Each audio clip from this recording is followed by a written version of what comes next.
rast yolg'on maymunshaq vaqasida qara. Bu rast yolg'on sunutuni kakta jubodi deylik.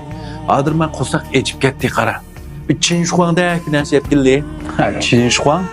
Maqlam, sen Chinshhuang o'qib qolgan bo'lsang nima etdin? Sho'xli mifa. Sho'xli degan Qing sulolasi davrida tarqalgan u vaqt yiranmaysa. Amsa o'qishdu zojang miyaylik. Mentiyav Song sulolasi davrida tarqalgan u davrda yo'q.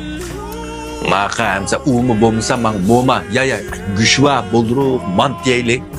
Mo'ma manti degan ne? Kamini juga qadi, mingxun 7 qitim tutib 7 qitim qo'yib o'tgan vaqtda shu chaqda ijod qilingan u davr degani yo'q.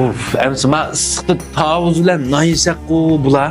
Tavuz Afrikaning mahsuloti, Song sulolasi davrida ondan mamlakatimizga tarqalgan. Olmaysam-chu, olma 19 asrning boshida Yevropada tarqalib kirgan. Uningdan boshqa üzüm, mango, anar, böljürgen, bolo deganlarning hech qaysi yo'q bu davrda. Hamsa qarama, ash vaqtdagi kinolarda baturlar bak chiqadi. 2 kilo so'g'aq qolib bir şey. Bir jim mangaklar. Shu ham qadimgi kinolarda shunday chiqadi.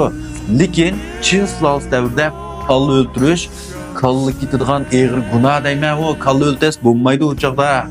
Voy bo'ldi yemaptimi. Lekin kallani o'ltasang bo'lmagan bilan sutini ichsang bo'ldi deyman. Men qara. Sutini bu teqi ha.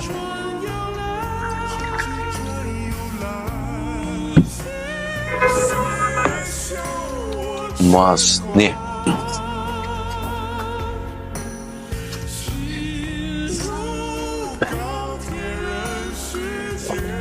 Bu mu buladı ki?